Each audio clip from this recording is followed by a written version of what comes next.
What's up, everybody? Welcome back to Out of the Basement. I'm Nate, joined with Justin. What's up, guys? And Steven. Howdy. And today we are going to be doing our spoiler-filled discussion of The Mandalorian Season 2, Episode 7. This one is called The Believer. So this episode was pretty much just action-packed. Not a whole lot of lore going on, which you guys know me and Justin love our lore. Lore! The episode starts out just jumping right into it. We are finding Mayfield, which of course we talked about last episode. Obviously, that's where this episode was going to go. He's in the scrapyard serving out his sentence. Poor Mayfield, man. Yeah. 50 years! Just for... accessory to the death. I mean, that's pretty serious.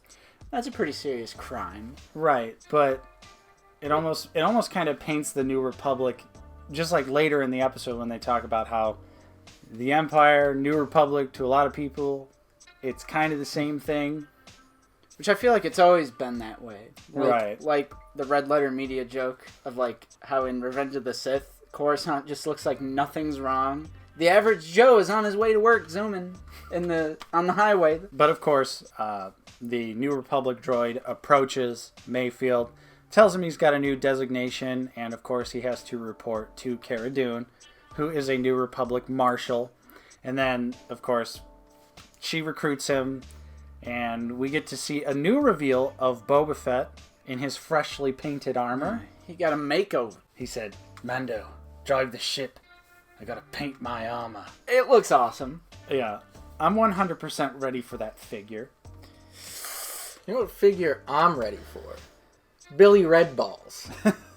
Mayfield. If he doesn't get a figure, I'm going to be fucking livid. Well, he did say he had to get his face scanned. Yeah. Oh, he did? He said that on after season 1, he was on the Joe Rogan Experience and said that he got his face scanned. So I had to get my face scanned over at Disney. They're going to turn me into a fucking action figure. So, of course, he really doesn't have a choice, and he has to help out Boba and Mando and Fennec and Cara as they go on an adventure to find Moff Gideon's ship. And Mayfield reveals that they have to go to the planet Morak, which is where a secret Imperial mining facility is located. Rhydonium. Yep, which we've seen in Rebels. We saw that in a few episodes of Rebels. So, of course, Mayfield, being ex-Imperial, still remembers his clearance codes and all that good stuff. I also really liked seeing the inside of the Slave One. Like when they get on the ship and you see the ship actually like rotating. Yep.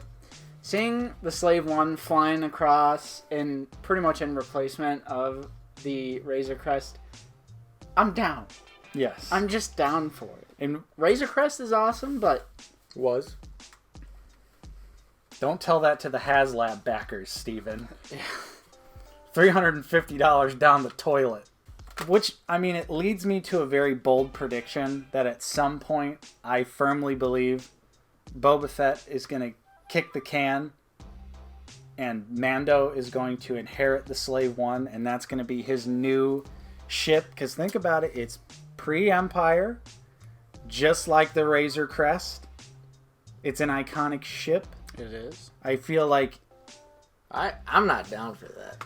But I feel like fans would it would be acceptable. I feel like fans would hate Boba dying. Well, Yeah. of course. He gets reintroduced just to die. I don't know if I'm down for that either. I mean, I can see Disney doing that, though. Like giving Mando the Slave One just to be like, you know, remember the Slave One? I don't like that. I don't like that idea, personally. But I mean, if presumably, which it wasn't announced, which of course you guys probably saw last week, there was 10 Star Wars shows announced. Not getting too off topic, but the Boba Fett show was suspiciously missing, which is something that's been long rumored, like a prequel Wasn't style. it a movie? Yeah, it was like a movie at first. But now I think it's supposed to be like a mini series, like Kenobi, and it's allegedly gonna take place between Empire and Return. What if we see Cool some IG-88 action like IG-11? That would be dope. I've been saying, how long have I been saying it? Shadows of the Empire would be a perfect adaptation to do except the Luke Skywalker inclusion, but I don't know. Every Jedi's alive during the original trilogy now, so just swap Luke with another one. I wouldn't say every Jedi, but yeah, bait me into it. Anyways, so they have to infiltrate the base to get the coordinates to where Moff Gideon is located. So they come up with a plan that basically involves Mayfield and Mando teaming up, taking out some hover tank-esque pilots. Yeah, it's kind of like Juggernaut. Yeah, it's kind of like a mix between a hover tank pilot and a mud trooper design. Yeah, it's like dark grayish, almost a little like teal greenish. Yeah, and it kind of has some like brownish accents to it as well. So Mando, comes up with the plan that obviously he's not going to be able to wear the Beskar armor, so they steal some suits from some other guards, and of course Mando changes into that suit, which kind of is a pretty big step, right, for Mando. And he kind of like has like a moment with Mayfield where Mayfield's teasing him about it, and he's kind of like, he says like, oh, it's worth the price of admission alone just to see you in that armor. And you can tell that he's like, again, great like Mandalorian acting, like body language acting. You can tell he's ashamed, and he doesn't even really have to say it, but you can just kind of tell by the way he walks, and especially their dialogue back and forth in the Juggernaut, where he's kind of just like looking out the window and like waiting for it to get over. But Mayfeld brings up some decent points, some really solid points. Is it about the Mando helmet, or is it about not showing your face? What does it matter? Gets a little philosophical. Yeah, I really like the Mayfeld dialogue. Yeah, definitely raises some important questions. Because at this point, I think Din is just willing to stretch the rules just to save the child, because that's how attached he is to the child now. So now he's starting to stretch the rules, and we see that even more so later this episode. Yeah. Crazy. So then, of course, while they're on their way to transport the Redonium back to the Imperial refinery, they're attacked by native aliens, which has some really good action. And I like that Mando is like, when he's fighting them, he acts like he's still wearing the Beskar armor. Like he tries to block a spear with his gauntlet, and it just shatters. Right. And like the shoulder pad just shatters off. Yep. But it also really enjoyed that. Shows how skilled of a fighter he is without all of the bells and whistles of the Beskar armor. Like he can still hold his own in a fight. He's completely destroying these aliens pretty much. And they eventually get to a point though where they're about to get overwhelmed by the aliens themselves. But at this point, they're close enough to the refinery that the good old Empire shows up. Yeah, the TIE fighters come back, and then that shot of all the troopers moving in and actually acting like a efficient military. Yes. And eliminating their targets. I really enjoyed that because stormtroopers get such a bad rep. They obviously maintained control throughout the entire galaxy with, like, they had the reason and force to do it. Yeah. So I kind of dislike when they're portrayed as fodder, such as the previous episode. So I enjoy seeing at least a glimpse of some efficiency from the Empire. Definitely. And we also got to see some Scarif troopers again. Yeah. Which was nice to see, because that's easily one of the best Disney Star Wars designs. There were, like, troopers everywhere. There was Scarif troopers of different ranks. There was stormtroopers. There was, like, clean white ones. There was remnant troopers. Yeah. Hover tank pilots. Yep. Like, that design, there's a lot of troopers. Yeah, I definitely liked that. And, of course, as Black Series collectors, we can fully expect all of these to circle back into circulation in some way. And then they'll have the new hover tank trooper, which is like the mud trooper with the hover tank helmet. It's like a little bit of a variation on just like the straight classic hover tank pilot design, where it's more of like, the full armor from the neck down. And then it also kind of depicts the Empire as just like, at least the troopers are just kind of like a bunch of regular guys, like they're suit dudes. They're like saluting and like clapping. And I kind of like what they were chanting when they're like, "Glory to the Empire." It just shows how like fanatic they are. Yeah.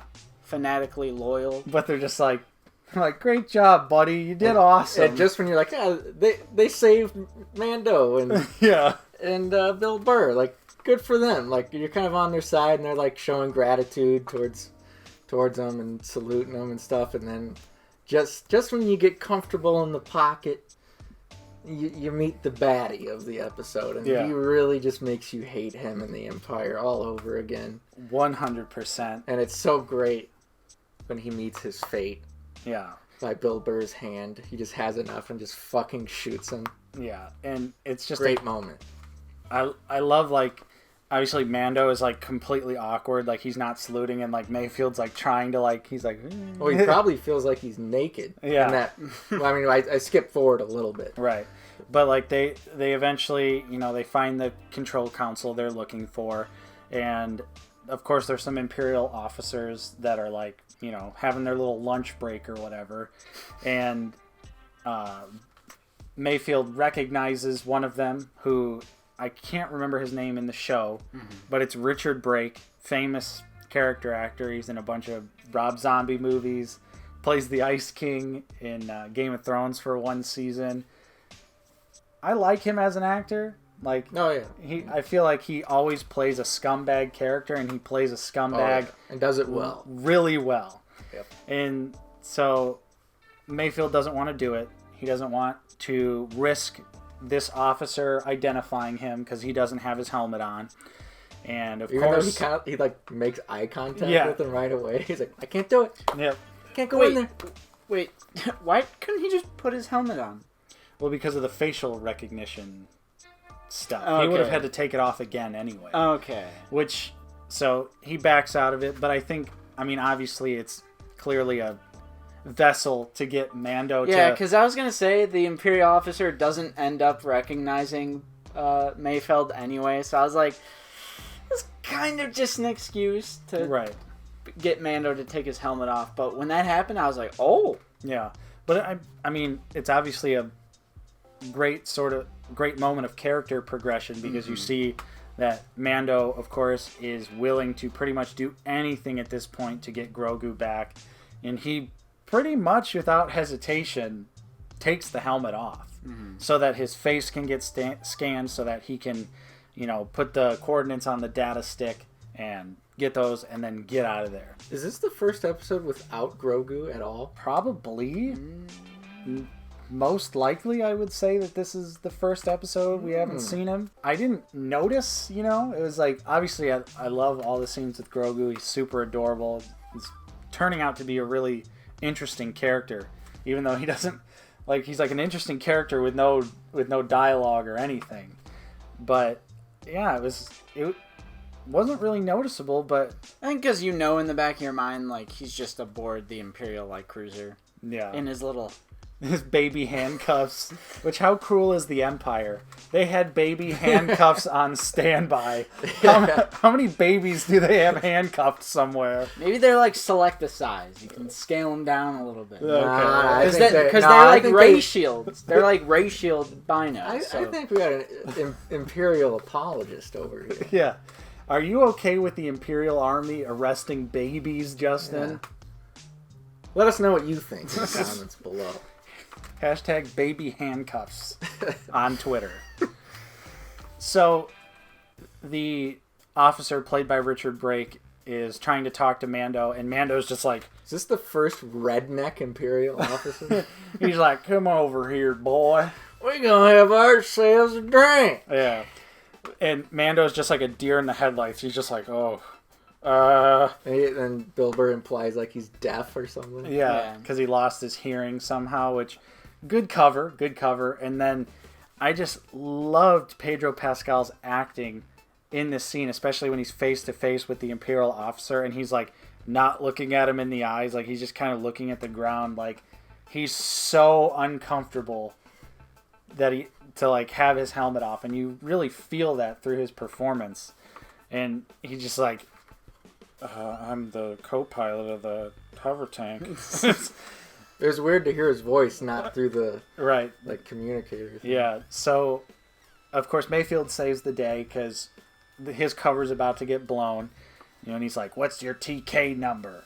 So Mayfield runs up, obviously as a former Imperial soldier, creates like a story like, oh, he's TK-111 and he lost his hearing and he doesn't hear real good and he's old brown eyes.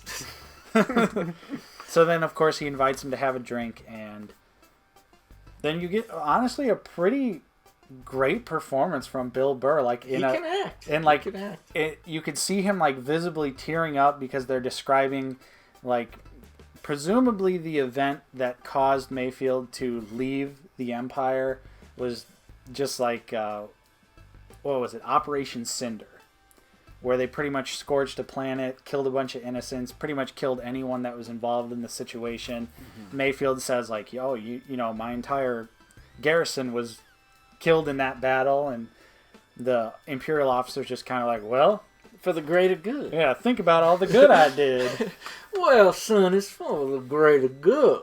But He's an aristocrat all of a sudden. I was really impressed with Bill Burr's acting, though. I was like, You should watch King of Staten Island. because I feel like, obviously, up until this point, it's Bill Burr's just playing himself. He's really just, you know, Bill Burr in space. Without the foul language, because obviously, Unfortunately. yeah, until we get the R-rated Mayfield spin-off show coming to Disney Plus in 2027. Now that I can get into. It's a prequel storyline about Mayfield, and he has hair. And he's from Space Boston. Yes. So, of course, Mayfield pretty much has enough of this Imperial officer and kind of just acts out of pure instinct and shoots him. And then I like the stormtrooper that just got his lunch tray. He's like, And this might be the first ever time throughout the history of Star Wars canon that we have seen, not counting comics or whatever, because I'm sure there's some example, but we've seen a stormtrooper in trooper armor without their helmet. The one that goes for his gun was unhelmeted. I was like, I think that's the first time we ever see a grunt Imperial trooper take off their helmet. Right. Or like an unhelmeted trooper. maybe the remnant, that specific remnant isn't so strict on the helmets. yeah, because it all like Because they didn't say anything to Bill Burr. yeah, When he true. got off the train, they just didn't say anything about it at all. Which I don't know why. I mean, I guess like they don't explicitly say it in like the original trilogy or the Empire, but you know, Captain Phasma in Force Awakens, you know, kind of scorns Finn for removing his helmet. So I guess I've always kind of assumed that maybe the Empire had that same principle, like you can't remove your helmet unless we, you know, an officer designates you, like, hey, you can remove your helmet. Which, of course, obviously they would have to eat and drink and stuff. But it's probably also to enforce like non-individuality. Like you only get a little bit of individuality if you rank up. Right. Because obviously officers don't have to wear helmets and stuff. So I feel like it's probably along the lines of like a school uniform or something like that. But they're just like ultra strict about it. Yeah. But yeah, you're right. It was interesting. And then, of course, we lead into another great action scene where, of course, just tons of awesome Star Wars blaster action. And we also get Cara Dune and Fennec Shand providing some sniper support.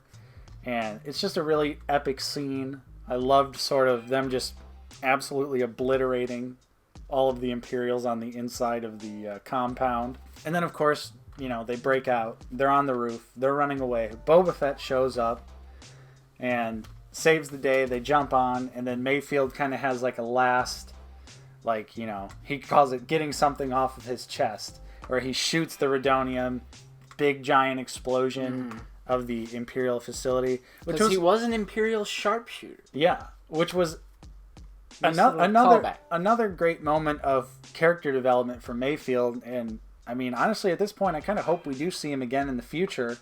Which, I mean, we saw him this season, so who's to say he doesn't show up again later on? You know, maybe he kind of like establishes a life for himself on Morak. But yeah, it just kind of showed his character growth and showed like, yeah, like the Empire does suck, and even people that were a part of the Empire were like, oh god, this really does suck. Like, these are terrible people. Of course, they land like a little bit off ways from the refinery. But actually, before that, Justin, one of your favorite parts of the episode. Yeah. when the Slave One unleashes one of those seismic charges. Yes. And I just remember watching it at 2 o'clock in the morning, and I was just like, because I knew the sound effect, like one of the coolest sound effects in all of Star Wars, is the seismic charge in Attack of the Clones, and it takes out like both TIE fighters at once. Yeah. With that nice little like visual effect that it does, I was like, that just put a smile on my face. Yeah. Some good Star Wars porn for me. I was happy to see it. Because, of course, that's exactly what I was hoping that was what was going to happen. Just the way, like, the Slave One was angled and the TIE fighters were behind him. I was like, what if we get a little seismic charge action here? Because, like, growing up, I always, like, that scene in Attack of the Clones, I was like, this is so awesome. It blows up, and then it makes the sound a few seconds later. Like, how cool is that? Like, just as a little kid, that was something that was always super awesome. So it was nice to see that again. And then, of course, they land, and they're kind of talking everything over, and Mayfield's ready to go back to prison, and Cara Dune, you know, seeing his heroics was just kind of like, oh, no, you died in the explosion, man. Which, like, if they didn't let him go at the end of the episode, regardless, right, I was going to be like, God damn, I really hate Cara Dune. But... So they let him go, you know, they let him be free. They have the coordinates to the light cruiser, which then it jumps to the light cruiser. Yeah. And we get some more Moff Gideon action, and Din Djarin sends him a threatening message, which is just him repeating the lines of dialogue from the end of Season 1, where, you know, you have something I have, you have no idea what you're in possession of, right. Blah, blah, blah, you don't know what it means to me.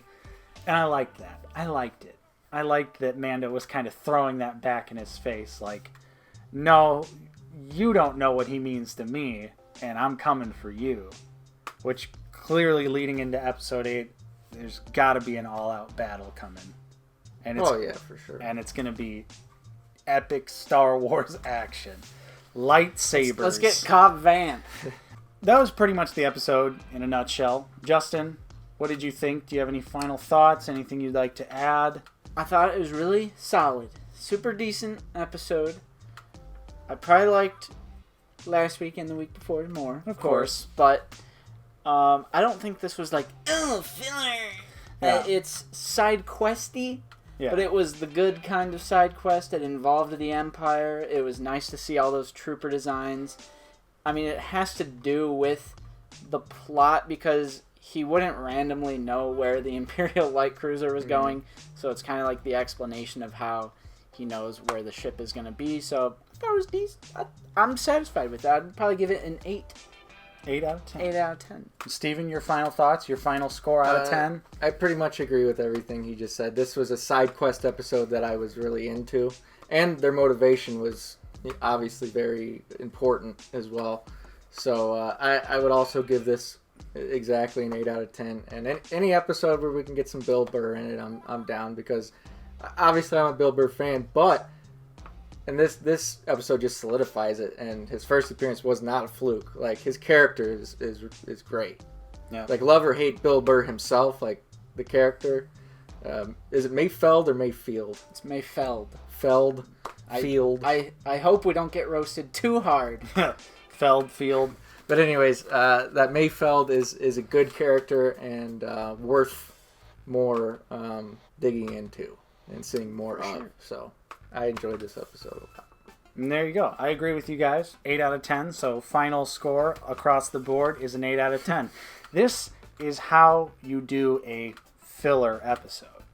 Still has some plot progression in it, but it's also extremely entertaining and doesn't involve a silly frog lady who's just trying to get her eggs onto a different planet that's not Mon Cala, but is conveniently inhabited by Mon Calamari and Korra. Which is exactly why episode 2 is a filler episode, because they just so happen to crash land on this planet and they end up exactly where they began. Right. Razor Crest needs repairs. So well, that was kind of what was not working for me earlier in the season, because it just like it just kept repeating itself over and over. And like the earlier episodes are guilty of that as well. Like the first episode, which is amazing and masterful. I love the first episode, but it is a side quest. Yeah. I feel like 1, 2, 3, 4, they're all essentially side questian in terms of like going from planet to planet, going to point A to point B, but like specifically episode 2, because it's just such like, it's not like, oh, go here and meet someone. It's like, oh, we just randomly crash land like in the ice cave. You could watch the season again, skip episode 2, and nothing would change. Yeah, your experience remains the same. Because it would literally just start, it would end, oh, I'm taking you back to, your husband on whatever planet. And then the next, if you skip episode 2 and just start episode 3, oh, we're landing on the planet, like mission accomplished. Yeah. So, there you go. Of course, what did you guys think of this episode? We love to hear your thoughts in the comments down below. If you enjoyed our review, don't forget to leave a like on this episode. Subscribe if you are new. Ring the bell for notifications so you know when we are uploading. Of course, I'm Nate. I've been joined with Justin. See you guys later. And Steven. Take care. And we'll see you guys next time on Out of the Basement.